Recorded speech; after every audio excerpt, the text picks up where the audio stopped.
Hey. Oh, you know what? I don't hear you, Cheryl. Is your audio on? Let's see. There we go. Hold on. There we are. Yay! It worked. It worked? Yeah. I was sitting here watching you and listening to you, and I'm going, hello. Oh, I was going through that. Okay, I got to look for the right person. Okay, great. Perfect. You're here. Okay. Yay. Hello. Thanks for being here. People are so excited that you're here. I'm so happy to be here. People were saying they couldn't be here, but they wanted to be here. They want to make sure they get the recording. So I'm making sure I'm recording. Yes, I've got it recording. So we're all set. I see it recording. Good. Cool. Great. So I have lots of places I can start. Is there anything you want to just say to bring? Oh, I should make sure everybody knows who you are. Cheryl Richardson, wonderful author. I first got to know her when I was in, gosh, it was a long time ago. I think I was either still at Cropolo or just getting out of Cropolo. That would have been in the early mid-90s when Take Time for Your Life was out. Yeah, that would have been the late 90s. Yeah. Right. So I had left. I was trying to figure my life out after living this ashram life. And now you have this new book, Waking Up in Winter, which that midlife period I can certainly relate to, as I'm quite there myself. So, and people are responding in droves about it. So I have lots of notes to cover and lots of questions for you. But okay, good. Well, I'm just so glad to be here, and you know, it's wonderful how technology is, as an author, is allowing me to just reach people in such a different way. You know, in the past it would be getting on an airplane and flying somewhere, and now it's wonderful to be able to be with everybody in this way. I know I can't see everybody except for you, but still. So I'm glad to be here, and I'm looking forward to talking about midlife or just talking about transition, really. Right. Because right. Last night I was doing an event in Concord, New Hampshire at a bookstore, and you know, I was talking to some people who had read the book who were in their early 30s or were in their late 40s, and were going through certain transition periods in their life. You know, some people are changing jobs or had lost a job, were moving or getting divorced or had suffered a loss in some way. And so it sort of had thrown them into a hero's journey. And that's really what the book is about ultimately, is, you know, what happens when the rug gets pulled out, or when you just sort of quietly start to realize that life as you've known it isn't feeding you the way that it used to. And how do you begin, how do you take the brave step of dismantling something that maybe has worked for a number of years, but just doesn't feel right anymore, you know? So that's perfect, because actually that was where I was going to think to start. Sorry, I need my glasses for this to read, but your last section of your book, which I think is March 20th, you write about that and you talk about the hero's journey. You said, in some ways, I've taken on the classic hero's journey, or heroine's journey in this case. And I think this is really true. So many of the people on my list are people who have suffered from all kinds of things, but some kind of basic trauma, attachment wounding. And you say the voyage begins with a call for something more, something deeper and more aligned with who we really are. Mm-hmm. This beckons us down, down, down, descending into unknown places where what we've always done no longer works. Once here, we're released into the mystery, and here we remain, not knowing why or for how long. Mm-hmm. And you know, for me, that's what healing from any kind of trauma is. You have to go through the darkness, and you don't know how long it's going to take, or if you'll ever get out, and you feel stuck in it. Right. And that's part of what you do so beautifully in this book. It's like you are you're accompanying people along the way. Mm-hmm, mm-hmm. Yeah, I'm sort of taking them on my journey. I mean, so for some people it is trauma, and for some people it's just change. It's right.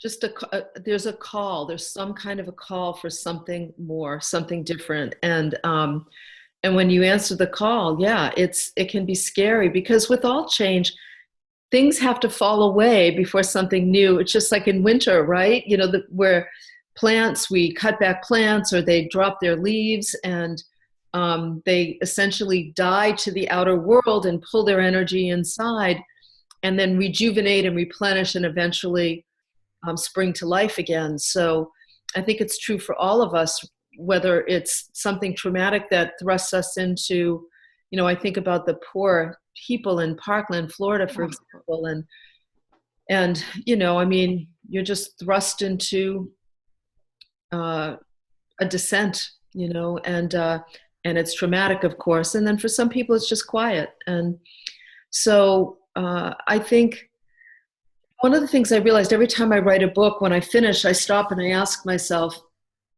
you know, what have I learned from this book? What does this book have to teach me? And there were a lot of lessons, of course, that I cover here.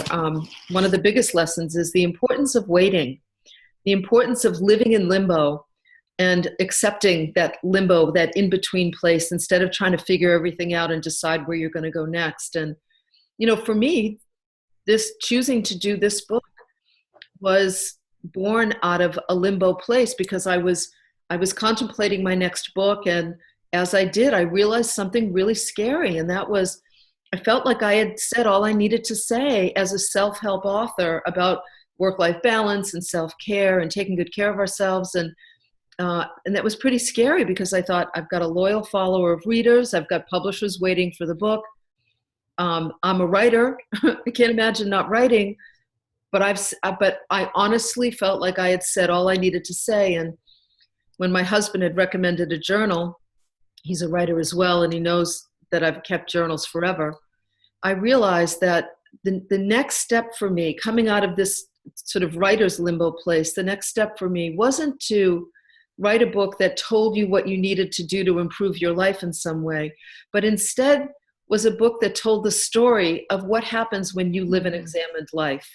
And how do you, on a day-to-day basis, or, you know, every few days here and there, how do you begin to, or how do you, not begin for me, but how do you live a conscious and awake, self-aware life that evolves? And how do you work with the difficulties that show up in your life, like the loss of a loved one, or the challenges that we face in our intimate relationships, or when you get bored with the work you've been doing, even though you're really good at it and people really appreciate what you do. I mean, those are some of the questions that I explore as I take people on this journey through my own period of descent, mystery, and eventual ascent. Well, it shows up really clearly, and also how you weave in your whole experience of relationships, not just with your husband, but with your friends. Mm-hmm. And you said something so beautiful. Oh, well, there were a couple things that really struck me in the book. You said something about the maturity of years that growing the relationship. And that was around your relationship with Michael. Yeah. And how it takes really that it's not just an idealistic thing, and I love I actually started writing out of old habit, working. And I realized, no, what you said was growing the relationship. Yes. And I love that. And then in particular, later on, you talk about you guys had a big fight at one point. Yeah. And there was 3 days of silence. Yes. and I thought you were so wonderfully honest about that whole process. And one of the things that struck me about that was that you didn't try to fix it. You know, that you endured those 3 days. Yeah, well, that was real growth for me. So yeah, there's a lot. So let me just back up and say that this was a journal that had already been written a few years before. And it's important to say that because I knew when I decided I wanted to publish a journal, I knew that I wasn't a mature enough journal publisher, let's say, to start keeping a journal that I knew I was going to publish and not be self-conscious or not begin to kind of edit. And I wanted the reader to see the truth in action. It's really what I wanted. And so during this particular journal, yeah, I mean, I worked through some big issues in my marriage. The difference in our sleep schedules, sex, the amount of work that I'm doing, the traveling that I'm doing, what that was doing to our marriage in a very subtle way.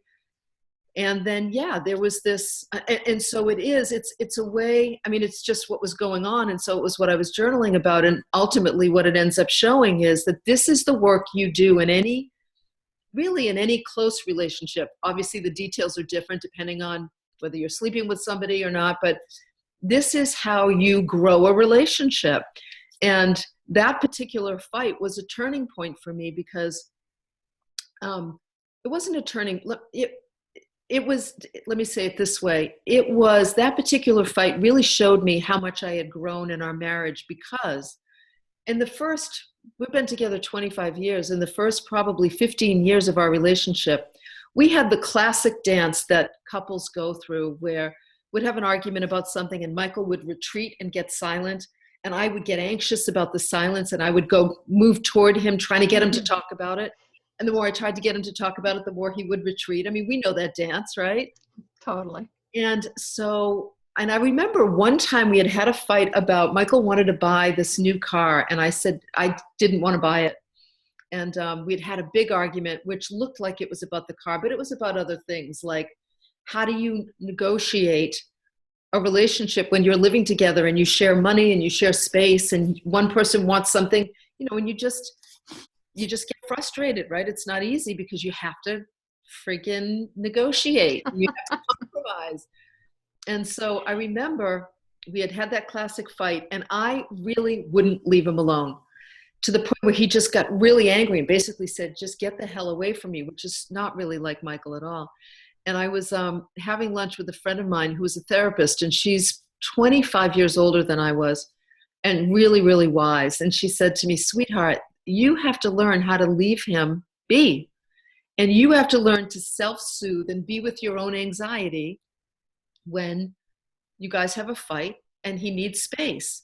And it was the first time that she said, your abandonment buttons are getting pushed. That's your problem. You need to deal with that. Don't try to get him to fix it. And I began that work. And so fast forward many years, that particular fight, we have this big fight in a restaurant. It's really prompted by me. And yeah, Michael retreats, but I retreat too. And instead I had learned, I remember coming out of the 3 days and thinking the best thing about this fight is I got to really see how much I've grown, because I stayed away for as long as it took for Michael to come to me. And then when he came to me, we were able to resolve. And, since then it's been so wonderful because we'll have arguments, we'll have fights about things. And he usually is the one coming to me much more quickly than he ever did, because I've learned how to give him the space he needs to process and experience. And that's what it means to grow a relationship, an intimate relationship. And also the same thing can happen with friendships or family relationships. So, well, that's one of the things I thought was so helpful that you wrote about, and I think helpful for people listening, is that not to act on that anxiety and that old pattern. I forget exactly how you described it, but in the book you talk about that old habit of fixing or taking care of people and making sure everything's okay. And I am sure so many people listening to this can relate to that. And what you learn to do is corral that energy instead of acting on it. And then you actually, like a water in a reservoir, learn to channel it a different way. And like you're saying, now your relationship is different out of that. Yeah. And I mean, this is where journaling can be so incredibly helpful. I've been journaling since I was 12, and I've journaled out of desperation. So, that fight was in my journal. I ended up making a blog out of it, as a way of kind of processing it. But we have to learn how to self-soothe. We have to learn how to, just like you said, bring our energy back into our own bodies when we're having any kind of an argument or issue in any relationship where we want to impulsively act out. That's always a sign that, whoa. A big percentage of what's going on inside of you has nothing to do with present day. Oh, this is so great. Right. Old is getting triggered, and you need to back up and figure out what that is. And that's where just writing about, I left and I was like, I'm pissed at him and I can't believe, here's all the things I'm pissed about. I mean, you can read it in the book. And then when I get to the end of that entry, at the point where I say, and I'm really pissed at me because I should know better. You know, I teach this stuff, for crying out loud. And then I get to see how so much of the pain we feel in these arguments is the way we judge ourselves and the way we are not very nice to ourselves, you know, gentle and loving and compassionate. And so when I got to that information through journaling, so I think that that's one of the things we can do to self-soothe, or talking to someone else, talking to a close friend and working it out with a friend, so that you're not working it out with the person who just needs some space to be able to connect with their own experience and their own feelings. So, yeah, I think if we had a lot more of that going on in the world, we wouldn't have some of the craziness we have. You know, this kind of shoot from the hip and impulsive behavior that we see all over the place. If people could learn to be self-soothing and self-contained and to take a breath before they act, you know, would all be to do what you said earlier was an examined life. That's so right. that when that reactivity comes up, to sit with it. And so what you're saying, and I think this is again so helpful for people to hear, is that journaling, just like you're expressing in your book, really helped you move through some various. I'm sure you edited quite a bit out, but well, surprisingly, I didn't. You know, it's interesting. Really? Yeah, I took this journal, and the first pass of editing was, the first few passes were grammar and punctuation, of course. And then it was to provide some context. There were certain things I talk about, for example, the Enneagram, which is a personality profile system. I knew that readers wouldn't know what that was, so I had to give a little background around that so it would make sense. But this, I really, really wanted people to see the truth of what it means to live an examined life and to work things through, and the kinds of work that I do, the kind of therapy I do, the kind of self-exploration stuff that I do to move through life and to grow and evolve and become more self-aware. So I kept, I mean, you know, when I gave Michael the journal, because of course I had to give it to him to get his approval before I published it, and he read through it, and he said to me, he only changed 2 words in the book, only asked me to change 2 words. And I said to him, you know, are you really okay with your mother reading this, my mother reading this? I mean, it's a very personal, and he said, you know, thank God my husband Michael is a writer, and he's really deeply committed to the truth. And he said to me, he's like, you know what, Cheryl, it's the truth. And that's all we have, is the truth. And so I really, you know, I'm interested in the truth being out there. And so I said, great. That was it. Wow, what a gift. You know, Cheryl, let me just say to everybody, as you're listening, feel free to type in your questions and let us know, so that Cheryl can actually answer your particular questions. Because I know right now I'm so engaged in listening to every little thing, because what Cheryl is saying is so aligned with what so many of us are practicing, being authentic and true to ourselves and being seekers, looking for the truth. So as questions come up, type it in. You can see at the bottom that black band where you'll see a little thing that says chat. So in there you can just type away, and I'll get that and feed that back to Cheryl, so you have that. So I want you to know that. And then and I'm curious, you know, let me just ask you a question, if I can. Oh no. Yeah, because I, you know, I really, I mean, I'd love to hear, you know, not only questions but comments if people have them. And you know, so I'm curious about where you're at in your own life, and what part of the journey in particular maybe spoke to you, or maybe, you know, made you think like, oh great, I'm not alone, or I'm going through this too, or I've been there, whatever. I mean, I'm just curious as to where you're at in your own midlife journey. Glad to answer that. And I'm going to say, you guys, all of you listening, type in your questions, respond to this. Let's get your comments in as well. For me, it was so much about a transition from being kind of internal to going more external. I wrote a book that I had written a number of other books, but this one I wrote was Norton Publishing had asked me to write it, so it had a bigger stage. And I got a lot more visibility. It was an integration of so much of my own healing through all the practices of yoga, meditation, and attachment theory, and working with trauma, and putting it out there, and really believing that trauma is a doorway. It's a modern day bodhisattva training, and it's not about us being victimized. And I feel so staunchly like committed to that, and like shepherding people through that, and it's really pushed me and forced me out. I don't know that my hermit self would have done that otherwise, but there's some, when you talk so much about the soul work, I feel like that's part of what I'm here to do. And I think that's what connects to people. So when I was reading, I remember reading it the first day and just being like, oh, I was reading it in bed. I felt so comforted, and I started, like a good friend was there on the journey with me, and I started telling people about it and saying, you have to read it, because so many people live alone and isolated inside, that it's so important to know that this inner journey is valued in our world, right? Because many of us live in this isolated, like the external world, you're supposed to look good and present good, and yet inside isn't always pretty and tidy. Yeah. Well, for most people, I mean, life is challenging. It just is challenging. And so we're not really encouraged to check under the hood in our culture. Right. But we really are encouraged to be more. And of course, with the speed of technology and social media, we're all, our attention is pulled outward. But, and at the same token, what I hear you saying too is that suddenly it's interesting. So Norton is your publisher.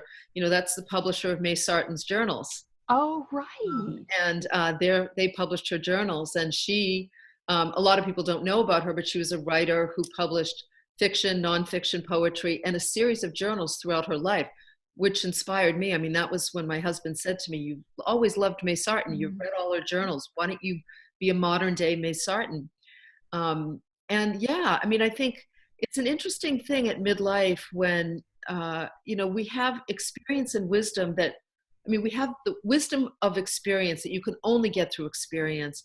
And sometimes life then invites us out into the world to share that wisdom and that experience. And I think that it can be some of the wisest, deepest teachers I know really wrestle with that wanting to be, and I would say myself as well, wanting to be that hermit scholar almost, and at the same time needing to go out into the world with our message or our art or, our healing work, whatever it might be. And we need more of the wisdom of elders out there.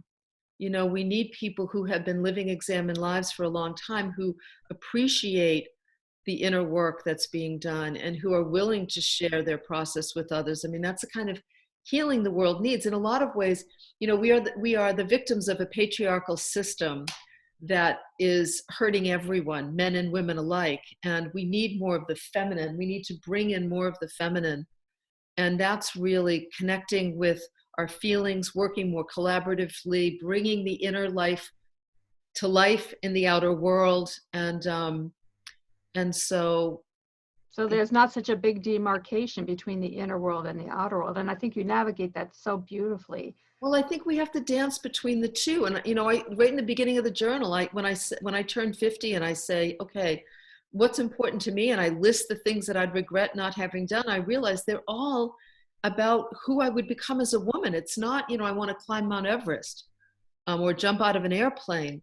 I don't want to live a self-conscious life. I want to live more boldly, or I want to live peacefully in my body. I want to be able to be authentically who I am without worrying about managing the perception of others. And these reflect the inner adventure more than an outer adventure. For some people, the outer adventure is really important, and that's how they grow about themselves, by engaging in the literal outer adventures. So there's nothing wrong with that at all, as long as we're just using our experiences to grow in some way. I see we have, is it a question or? Right. Can you read it, or do you want me to read it too? Yeah, I've got it right here. So I found that midlife and our partner relationships can be the heroine journey, but with the potential of life wisdom and so many so many more tools than when we were younger. Yeah, it's true. I think that whether we're alone or we're with a partner, the real benefit of doing this inner work is we can do things like, wait a second, let me take a step back before I'm impulsive, or we can notice. I think about last night. So Michael and I were driving to this book event that I was doing, and we left in the afternoon, and a snowstorm had started. It was a freak snowstorm. It was supposed to be light snow for just a little bit, and I had to travel an hour to this bookstore. And we get in the car, and I'm driving because I want to be in control, and I drive faster than Michael. But I can't drive fast because we're in the middle of a snowstorm, and the more we head on the highway, the more it's really a snowstorm. And I'm thinking, oh my God, I'm going to be late. So I start like barking orders, like get on Google Maps, let's see the best way to get there, and email my assistant or text my assistant Lisa and find out the bookstore's contact, all this stuff. And he's, fumbling around trying to do everything. And then when he finished, Google Maps, and we were driving, he said, okay, take a deep breath. And I took a deep breath, and he's like, look, just relax. Let me remind you about the books you've written, he said to me.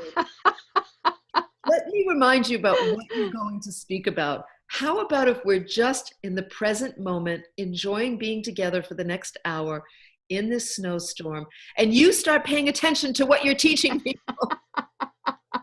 And I laughed, and I thought to myself, in the past, I would have picked a fight. I would have been like, shut up, don't tell me to do that. But in that moment, I just looked at him and I said, oh my God, you're so right. Like, what am I doing? He's like, sure, they can't start without you. You're the person teaching. We're in a snowstorm. They know that. They have snow too. We'll get there when we get there. And we got there 3 minutes late. We had a nice ride up. And I just thought, this is how we've grown at Midlife. Instead of getting pissy with each other and arguing about it, I was able to just say, yeah, you're right. I'm being an idiot right now. And let me come back to the present moment. And thank you, by the way, for helping me to do that. Right. Yeah. Julie, thank you for that question. And I hope that helped bring you right to where you are at. I think there's one of the big threads that you have in your book is about trusting change. Yes. And letting go of that need to control and fix things or do it a certain way. And maybe that's what any kind of big transition is about, is breaking our tight grip on life so that life can actually move us in a certain direction. I think it's also what midlife is about, as we grow older, I'll just speak for myself. As I grow older, the big lesson for me is that I can't control life. One of the advantages of really embracing this inner journey is life feels richer and more meaningful, more satisfying. It doesn't mean that it gets easier, that you're happy all the time. Things happen. We lose loved ones, and we deal with illness. Like your little poupon. I know. I mean, I'm thinking of that too. There's a great example, and it's only now that I can really talk about him, I think, without bursting into tears. It hasn't been that long, but and he's all over the book. I write about the incredible relationship we have with animals, and he really was a soulmate to us. And the truth is that I did my best to keep him alive. I did not want this cat I wanted this cat to live to 25. And, I made sure I fed him the right food and gave him fresh water and and when he died, the big lesson for me was you can't control life. And to love is a risk, and it's a risk worth taking. And it really kind of thrust me into a different kind of hero's journey. And it really showed me how much, as we get older, we really have to accept and surrender to life if we want to enjoy this ride, because trying to control everything is completely futile. We just can't control life. Right. I think there's something about aging when we know that we're getting older and we know that we have a limited amount of time here, there's something about aging that really forces us to come to terms with the reality that we're all going to die, and we can't control anything. I mean, and there's something so freeing about that. I have to say that I can't quite articulate it yet, but there is something freeing about surrender and about about really embracing the reality of our mortality. It frees us up to do things we really want to do, and it helps us to like not care so much about what other people think. We often lose a filter or two. Our suck it up muscles go slack, which is a really good thing. And that's a great way to say it. that's sort of what's happened to me. So yeah, I see we have another question here. Maybe speak about when we're shedding the old familiar self, a successful self, and sinking in the insecurity of being in the in-between. Boy, I understand that. How to actually wait and trust, listen, how to resist the urge to fix, cure, articulate new goals prematurely. Whoops. Sounds like Deirdre just asked that question. No, but this is, I love the way that you're putting it here. And it's Thomas, right? Yes, Thomas. This is like one of the biggest lessons of the book for me. I just want to keep looking at this for a moment. The in-between place is really scary. You know, in our culture, well, let's forget the culture for a second. There was a great therapist that I was working with as I was editing this book. One of the things she said to me, she's been a meditator for 35 years, and she follows, she's a disciple of Paramahansa Yogananda. And she was talking about the stages of life from an Indian perspective. And she said to me, you know, Cheryl, when we're born, we enter the student stage of life, right? Where we're growing and evolving, and we're learning from our parents, and we go to school, and we are acquiring knowledge and information and learning how to function in the world. She said, and then the next stage of life, in I think it's Hinduism, they call it the 4 ashramas. The next ashrama is the householder phase, where we become independent. We take what we've learned and we begin to build a family, build a business, grow our career, earn success, make money, all of these sorts of things. That's that householder phase. When we get into the next phase of life, it's really what we would used to call retirement, but it's so different now, right? Most people don't retire at 55 or 65. And that stage, she said to me, this stage of your life is all about honoring yourself. It's about harvesting the wisdom of the earlier years. It's about looking at your success directly and determining which parts of that really work for you now, which parts don't. But there's a surrendering to the striving and pushing and driving and making things happen. It's really about, and I say it in the book at one point, that I realize I'm making the shift from being the gladiator to the chalice. And the chalice is really this receptacle. How do I practice presence? How do I learn, Thomas, to be in that waiting period and sit through the discomfort? Because the temptation is to go back into that kind of generative phase of set some goals, create an action plan, make it happen, when in fact we've got to just sit for a while and not prematurely. I mean, really, that was the big lesson of this book. There were so many times where I wanted to just jump into, okay, what's the next thing I want to accomplish? And thank God I had my own coach who said to me, whoa, wait. She says to me at one point in the book, your meandering has purpose. Right. Be where you are right now and explore your world and explore your desires. And obviously, if you've got to earn a living, I say, do work that causes you the least amount of stress, so that you can, earn a consistent source of income while you go on this treasure hunt to determine who you are at this later stage of your life. And I think one of the ways that we deal with the insecurity of the in-between places, we talk about it with safe people, with friends and colleagues. We invite, maybe we work with a coach or with a therapist. We invite people to hold us accountable to staying in limbo instead of jumping out too soon. If I had jumped out too soon, I promise you this book would have never been published, and I would have I would have been probably carrying on the work and I would have chosen things to pursue that would have landed me in the same place, which is a place of discontentment.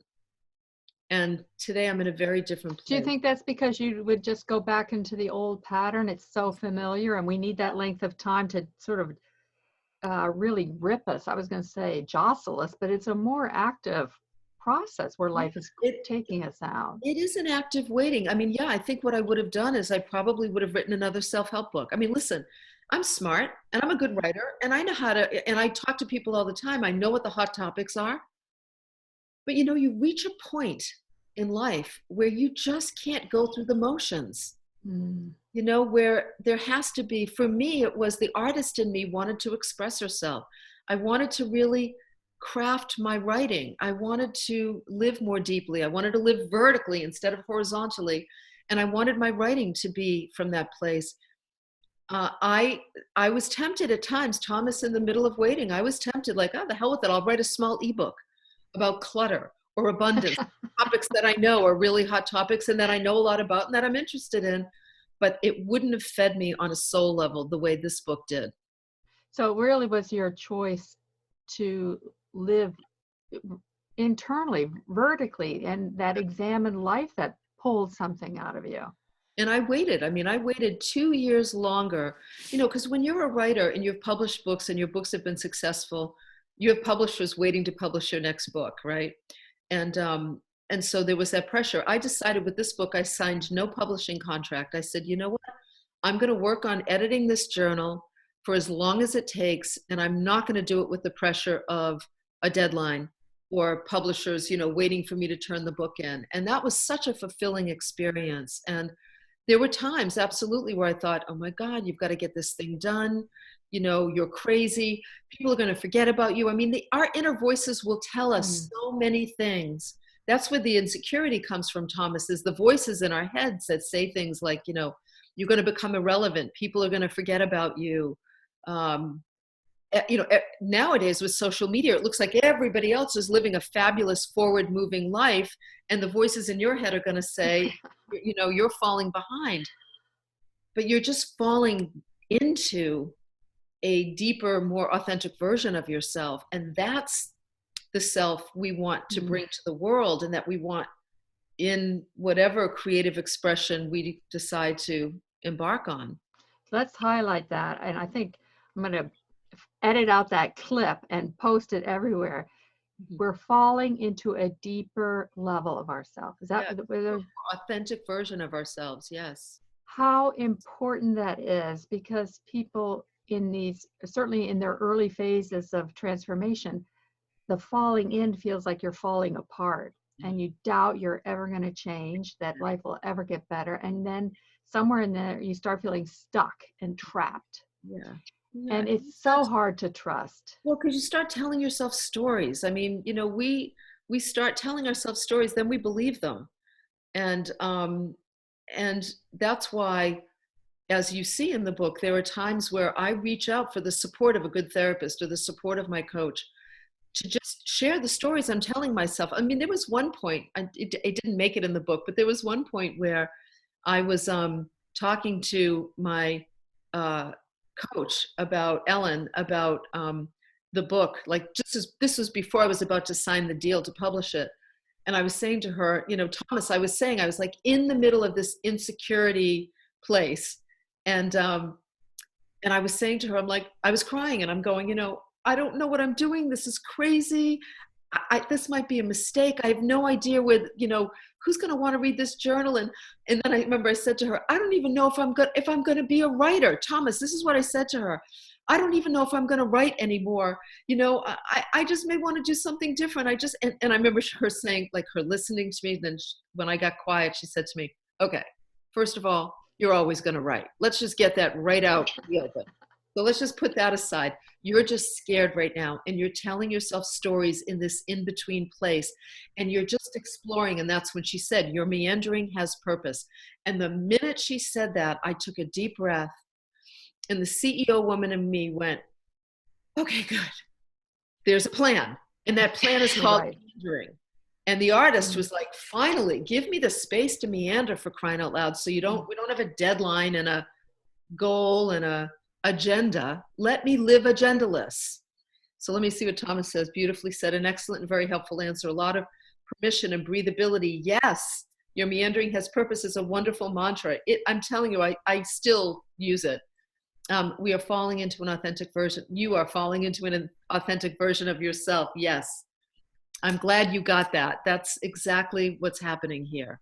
Instead of falling behind, we're falling into a more authentic version of ourselves. And I think that nothing can be, so the fourth stage, by the way, the ashramas, the fourth stage is really the stage much later in life when we prepare for our own death. And we do really pull in and we start to, really engage in our relationship with a power greater than ourselves, however we define that. And I saw this with Louise Hay, as Louise was preparing for the end of her life, and she began to pull in, come off the road, not see as many people, spend more time doing things that were deeply important to her, live more quietly and make peace with the fact that her life was coming to an end, and revisiting memories and experiences and people. And that's really, that's that later stage. And I think for a lot of us, it's going to be much later because, God, somebody just last night at the book signing, I keep looking up because there are hawks circling right outside. Wow. They're so beautiful. Somebody last night was just reading like a recent study or a recent article that was talking about how midlife is now considered from age 67 to 77, which is interesting, right? Wow, it's so not what I know and experience, but wow. Oh no, we have longer to go through this. Yeah, well, and I think there is definitely something about turning 50 that is like a light bulb goes on. Mm-hmm. When you think, okay, I'm on the back nine now. And, and to me, what has become really important to me is however long I'm going to live, I want to be healthy, strong, vital, because I really want to be able to experience life. I care less about, do I have wrinkles? Do I, that will probably bother me more maybe at some point, I don't know, but it's really more about, I want to be strong and healthy and able and fit so that I can take adventures and feel really good about, feel like I'm capable of doing. And yet you're like, there's one point where you talk about your hair graying, which I know every woman can relate to. That was in there. Mm-hmm. Here's an email that somebody had written earlier and said she wanted to know, what time management practices do you find helpful in order to find time for your own journey while you were writing your latest book? And she's, as she says later in the email, she's a working woman supporting her family on one income, while also noticing her midlife pains and aches and deeper yearnings. That happened through the. Yeah, it's challenging. I'll be very honest with you, as I've traveled around over the last couple of years in particular, it's really scared me, the number of women who don't have retirement savings and have been the primary breadwinners or have been the only breadwinner and are really, it's tough the older you get to be supporting a family. I don't know how old this person is, but what's really important is to ask for help. Which is not an easy thing for a lot of men and women in particular, but we all end up needing to adjust the amount of time we have for ourselves depending on our situation. But having time for ourselves is really vital and important. And so I would say that it's hard not knowing how old she is, but if you've got grown children, nowadays I will tell you that there's a lot of times where I'm saying to parents, you need to give your grown children more responsibility. You need to let them live their lives, figure their lives out, do more for themselves, because that's how we grow up, is by learning how to navigate the world. And then also just reaching out to the communities that we're involved with for support. I have, moms in my community that I know who really support each other with play dates. They take each other's kids so that the mom can have time to herself. And I think that's so important. And the dads, I was just talking to a girlfriend of mine yesterday who's got a daughter whose husband takes the daughter by himself on a regular basis so that she's got time. I mean, I don't know if this person's, if the other Right. parent is around, but yeah. And the other thing I guess I would say about that is we have to pay attention to the expectations we have of ourselves too. And that if you're a single parent raising a family, don't expect yourself to have days and, nights and weekends to yourself. Like, what's realistic that you can expect, and how can you honor that time? So I don't think of time management anymore. I think of self-management. It's really about, will I do what it takes to give myself the time, whether it's 2 hours one night a week or a day on the weekend, or, time during the day. What will I do to be able to give myself the gift of more time and space in my own life? And how will I hold that as sacred? And that takes some practice in the beginning, because we are all so used to, we're trained to always be going, going, going, especially parents. I mean, God bless parents. I'm not one, and I'm not one by choice. And I have such admiration and respect for people who are raising human beings.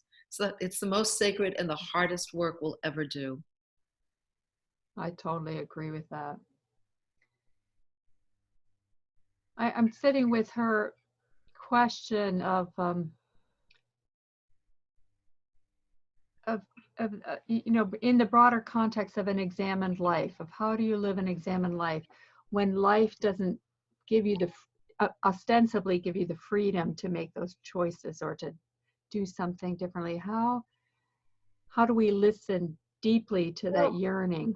Yeah, one of the things, there's a couple of little things that I've done that I've talked about with groups, especially with people who are really busy, doing things like I spent one whole year with a little journal. I don't know if it's around here somewhere. It was just a small little journal. And every night before I went to bed, I would just make a list of 5 or 10 things that brought me pleasure that day. And it was really easy, simple to do.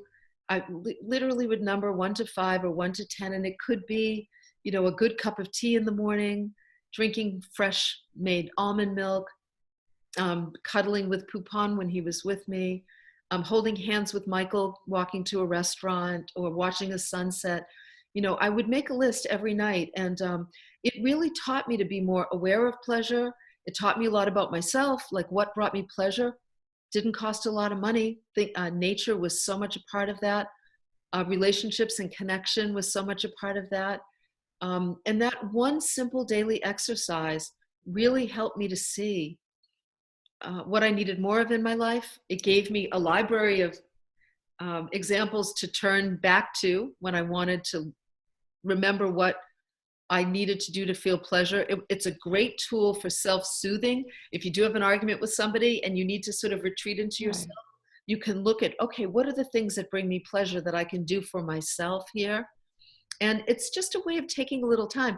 Now, I every night on Instagram, I post a photo that I've taken during the day, and I list 5 things that I'm grateful for. And then I invite other people. I do it as a gratitude challenge. And then so many of my followers start to post things that they feel grateful for. And I read all of their posts, and I learn about more things I have to feel grateful for. And so sometimes that simple act. Well, let's even highlight that, Cheryl, because people can find you on Instagram on Coach on Call. Is that right? Is that your name there? That's my username there. And maybe they can join you in this gratitude. Petra, that would be great, for anyone to join in and do that and just have that as a reminder. Yes. Or just, getting up even 15 minutes earlier and sitting quietly. I love to watch the sunrise in the morning. I don't get to see the actual, but I love to see the light coming through the trees. Mm-hmm. And, just sitting. Sometimes I just lay in bed because my bed faces the window where the sun rises. And I just lay there and I just watch the color rise up. And I just think about, what do I want for myself today? What's my intention for the day? That simple act can have a really big impact on the quality of our day, for sure. That's pretty powerful too. Just making it simple and granular instead of, Yes. I think we're all programmed to think of big things and external things. And yet by finding simple little ways. So you guys, you were so many of you on here. So why don't you just take a moment and type in the chat section, what kind of things give you pleasure or make you feel just grateful or more willing to take on the challenge of life, because sometimes life can't be really, let's say, face it, a lot of times life is challenging. So what helps you take those steps, and what helps you remember your journey, your purpose, where you want to go? I'd love to hear from you, and I'm sure Cheryl would too. So let's get some comments in here. Mm-hmm. Yeah, we could sit here quietly and wait for them. I know. I do that a lot of times when I'm teaching. I do these retreats twice a year, and the retreats were really, they grew out of this journal too. And that one of the things I realized was, traveling, speaking in front of 3,000 people, while it was really exciting and it was fun, it wasn't nourishing me in the way that it had before, and that I wanted more personal, more intimate experiences with people where I could do one-on-one work and really have deeper conversations, which is why I ended up doing the Self-Care by the Sea retreats each year. And this year, I'm so excited. In May, I've invited Russ Hudson, who, wrote the Bible on the Enneagram, this personality profile test that has been such a powerful influence in my own life. He's going to come and teach the retreat with me about midlife and answering the call and using the Enneagram as one of the tools to understand ourselves more deeply. And I smile, I've done, I think, 4 or 5 of these retreats now, and I'm just so happy driving there and driving back each day that I teach. And I think, this is what you wanted. This was the experience that, this is what that journal and that experience led to, really honoring the call. So I love this. Donna says, my dog's breathing next to me. Yes, I know. I used to love little Poupon. I love that. When he would just be next to me, like he would do the happy paws on my shoulder. Right. Oh my God, I love that so much. Reading to my son before he falls asleep at night. Oh, enjoy every minute of that, Sharon. And then Thomas, reading, contemplation, and writing in the early morning. Yep. I love, I just started, I've been working with a trainer, and one of the things he holds me accountable to is something I've been teaching for years, and that is getting off your phone an hour before you go to bed and never taking the phone to bed with you. And because it's so easy for me to read on my phone. Like I would go to bed and I would be reading on my phone, but it's not good. And so I started deciding I'm just going to go through books again, because I love to read. And Thomas, I'm reading a memoir right now, and I cannot remember the name of it. It's a really beautiful memoir, but I am just so enjoying crawling into bed with a good book again. It's just that rich feeling of, there's nothing like a good book where you just can't wait to like get into like really cushy, comfy sheets and just read until I fall asleep. And I'm thinking, rather than be on social media or reading on something electronic, there's nothing like a good book in your hand. So, which is a good reminder for everyone to make sure you're reading this book. Yeah. Well, thank you. Waking up in winter, because that will certainly give a nice, comfy, cozy experience as you're falling asleep. One of the things I love is when I sent this book, when Gideon Weil, who is my editor from Harper One, when I sent the book to him, when I used to read May Sarton's journals, they felt like novels to me. I couldn't wait to see what happened next in her life. And sometimes I would savor them. I would read them, over weeks. And a lot of times in the beginning, I'd read them cover to cover, like, okay, let's see what happens. And I thought, what I would really love in publishing a journal was for people to have that experience. Either they feel like they're with me. It reads like a novel, and they want to, they want to see what happens next. So when I sent the book to Gideon for the very first time to even see if he was interested, I thought, well, who knows how this is going to land, particularly with this man. And he wasn't at midlife at the time. And he got back to me. He said he was going to take a week to read it, and he read it in one day. And he got back to me and he said, I started reading. I couldn't stop. Mm. This is such a beautiful new form. I learned so much. And I said to him, well, from your lips to God's ears, because that's what I'm hoping people do. And sure enough, I mean, it's been wonderful. People say one of two things. Either I started reading and I couldn't stop, I couldn't put it down, or I started reading and I just felt so comforted, like you said, Mm-hmm. and I just am savoring every journal entry. And I'm just so grateful that, you What know, is that like, Cheryl, to have that experience of being people so connecting with you on that deep level? well, it's really satisfying, I have to say. I mean, you know, as a writer, you know, you're a writer. You want people to be touched by your words. You Right. want to have impact in some way. Um, and in this new form in particular, to me, this is really my art form. You know, journaling has been my art form, and it is my art form now. It's always just been from my eyes and, you know, my eyes. And now I could see myself writing, you know, publishing a series of journals to the end of my life. And this book was a test. I mean, I really wanted to see, how does it land with people? Is there an audience for it? Do people want to know what happens next? I mean, I have the next journal after this one that I could edit and publish, and I'm waiting to see. I'm giving myself, you know, the next year to see how this book really lands with people. But it's such confirmation is really what it is. I feel like it's such confirmation that that following my gut and waiting and staying in that in-between place, Deirdre, was really the right thing to do. That where I landed at the end of it really was a deeply nourishing place that not only nourished me, but is nourishing other people. Right. You know, that to me is just, it's awesome. It's like, just, you know, what you want as an artist who is, as a writer who's putting your work out into the world. It just feels really, really, I'm so grateful. I'm just really, really grateful. I mostly want people to feel comforted, to know they're not alone, to learn, to be inspired by the journey, and so that they live more examined lives. Because I know those, when they get to the end of their lives, they'll just be so happy that they did, you know? I think that's such a profound point. Now, when let's, because I know we only have a few minutes left. So Yeah. Cheryl, when you wrote this book, or you wrote the journal a number of years ago, and then it's taken a while to come out and be with all of us. Now, when you're where you are now, and you look back on the writing and what you did and what you went through, as you pull out of that, I mean, obviously there's more trust, but what's the kind of a nugget or a sense of, oh, I went through that for this? Yeah, well, that was the cool thing about going back and editing a journal, because you have to go back and revisit that period of your life over and over and over again. It was really hard in the beginning because I had to keep reliving Debbie Ford's death, Right, and that right. was really hard for me. Um, but what's exciting, or what's interesting to me, is it really helped define the hero's journey for me at that period in my life. And um, it has given me a much deeper appreciation for who I am.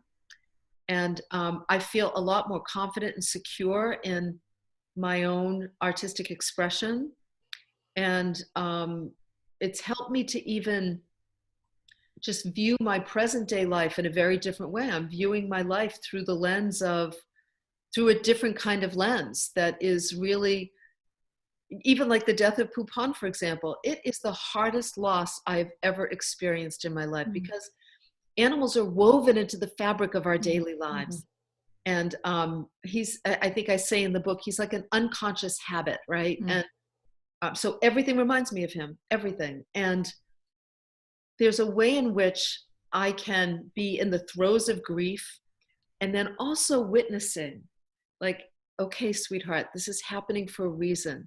And if you were writing about this and you went back, and you would understand, like, this book, editing this journal helps me to know that the difficult, painful things that happen in our lives really do happen for a reason, if you use them for growth and evolution. Like, you can't say to somebody who's lost someone, oh, this is happening for a reason and you'll understand it someday. That's just stupid, right? And it's random, and it might not be true, but when we use our life experiences as fodder for growth and spiritual evolution, then that becomes absolutely true down the line when you have the vision to see it. And this book gave me that perspective, like, oh, Debbie's death was meaningful. I have now given it meaning in my life because I used it to live more authentically, to be more honest with myself and others. So, that's a big gift. That's a A big powerful, gift right? of living an examined life. Yeah. Right. Yeah. So maybe everyone can learn from this or take from this a chance of writing and really reflecting and deepening into their own experience, and then putting it aside maybe and revisiting it and see how is life continuing to move through you? How is life continuing to show you what needs to be cleaned out inside and move you towards something else? So really, really grateful, Cheryl. Thank you. Thank you for entering the contest. I'm so glad you won, and thank you. It was a great fun. And thank you, everybody, for being here with me. And thank you. I'm just reading Thomas, inspiring example to see you act on your courage while in that in-between place and then see so many benefits. Yes, so please let that inspire you. When in doubt, wait longer. Like, let me leave you with that. When in doubt, wait longer. Oh, brutal. Yeah, I know.